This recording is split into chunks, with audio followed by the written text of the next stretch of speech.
Hey, Radius Greenville, I'm going to be speaking for a few minutes on behalf of the staff, the elders, and my goal is to maybe provide a little bit of conversation, that's some guidance for how we can get to see each other and be with each other one day soon.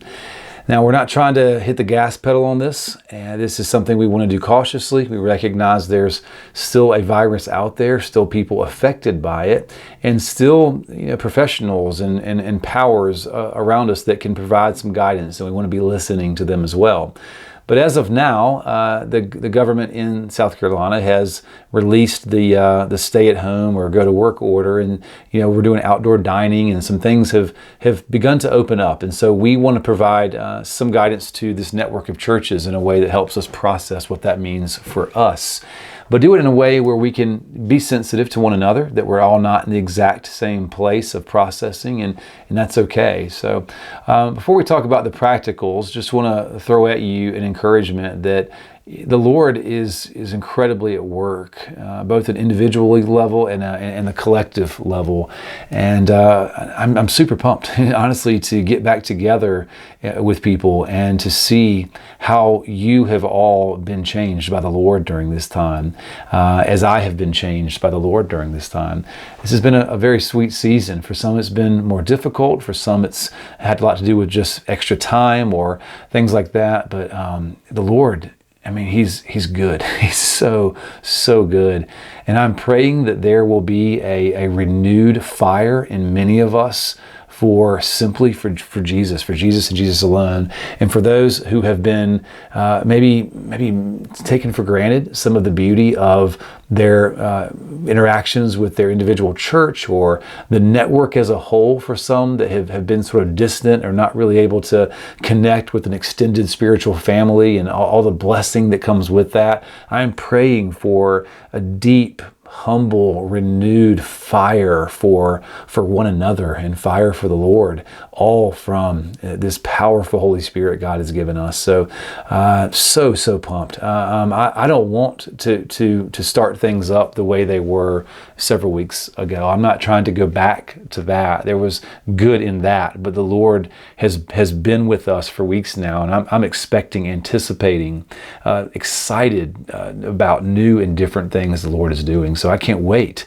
to see what happens when we all bring to the table all of the ways the Lord's been interacting with us and growing us and transforming us more and more to the image of Christ. So let's be pumped. Let's see how we worship differently when we get back together. Let's see how we tell stories, about God differently, more stories, new stories. I want to have, like in Joshua 4, this pile of rocks, that just is a monument to how God has worked in my life and in your lives during this unique season, that we're able to just speak about for generations to come, of the goodness of God, the sweetness of God during this. So yeah, I can't wait. It's going to be exciting. But let's simmer down and let's make sure that we do this in a wise way here. So what we're going to do is talk about essentially two categories. One is the churches and the individual churches as a whole, and two is the gathering or the kind of larger network type of things that we would do in terms of physically being together. So let's go with the first category. We're going to basically do this in stages. Now everybody's just doing video chats, WebEx, things like that have been amazing. There's so many cool creative things that y'all have figured out how to do on Zoom, and I love it. And some of that may stay in place for a little while.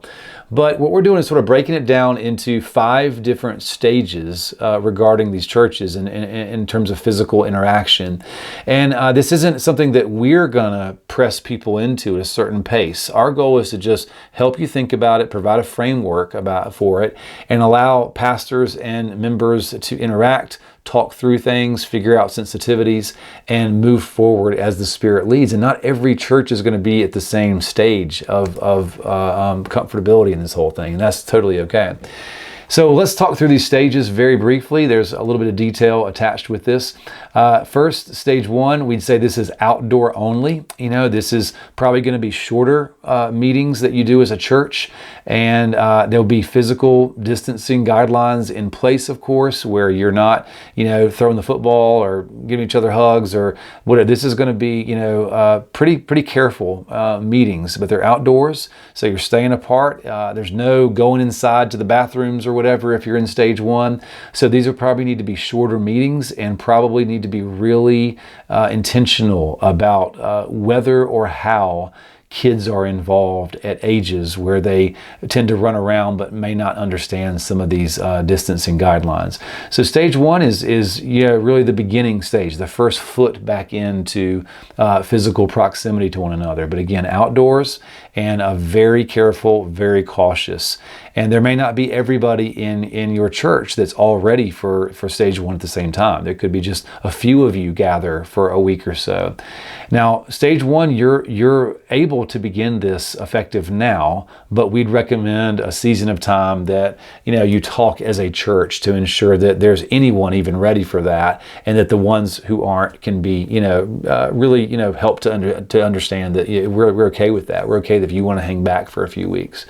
So that's stage 1. Stage 2, as you move forward, this is still outdoor, and still all the social distancing, still conservative on that, cautious on that.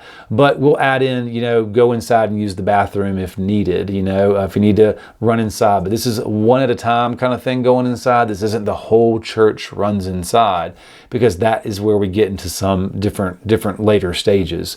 So that's stage 2, okay? Still outdoors. But limited interaction inside for just whatever essential purposes you need to go inside for. Then we move to stage 3, and now we'd be talking about still outdoors. Now you can still do limited indoor things, case by case basis of going inside.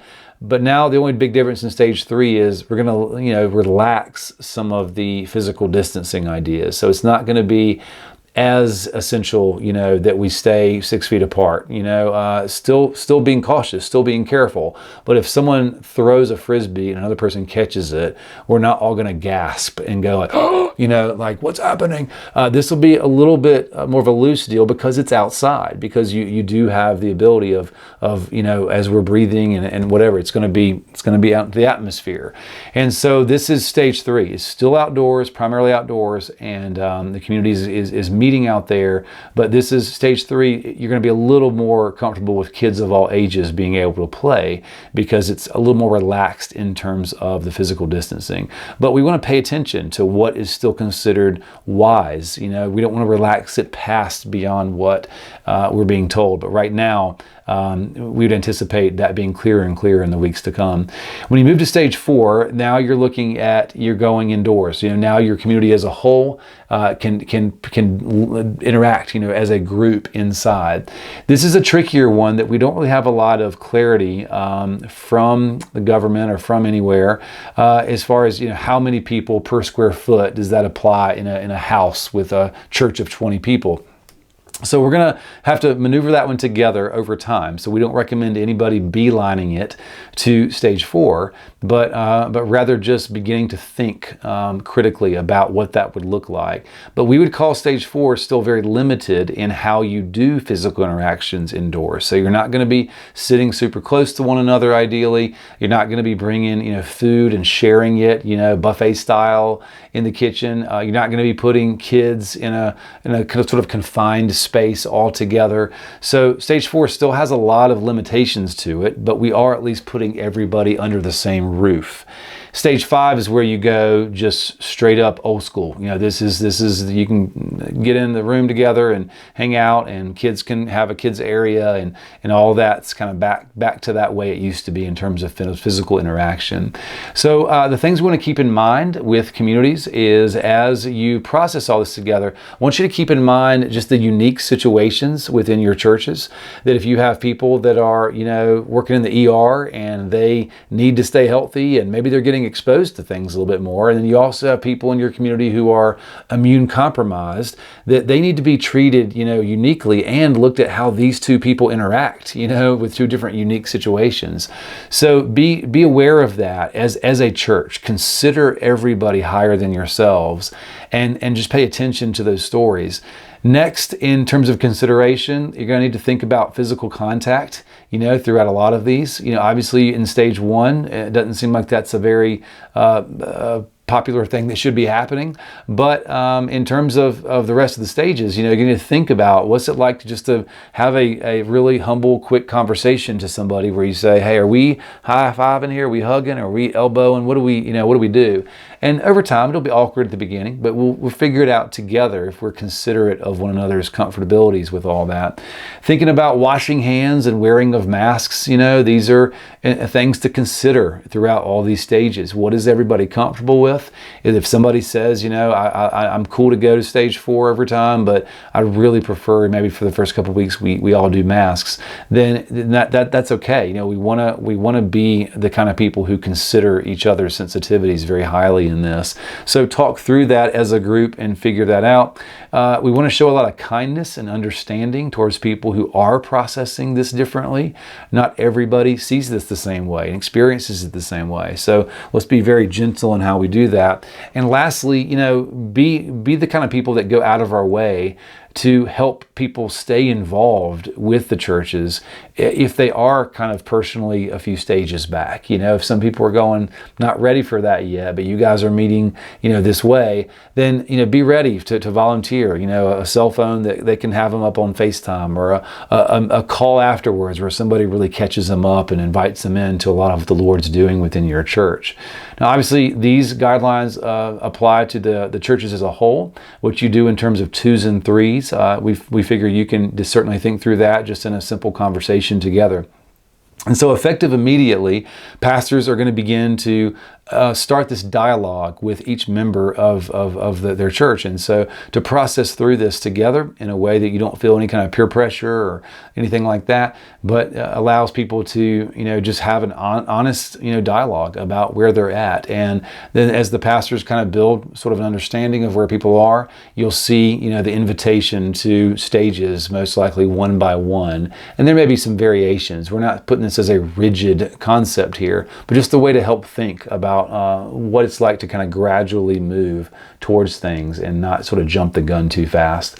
As we move to our second category, this is a brief one, but this is the concept of the gathering, and anything we do as a network where you might have, more people together than you would have just in a church interaction.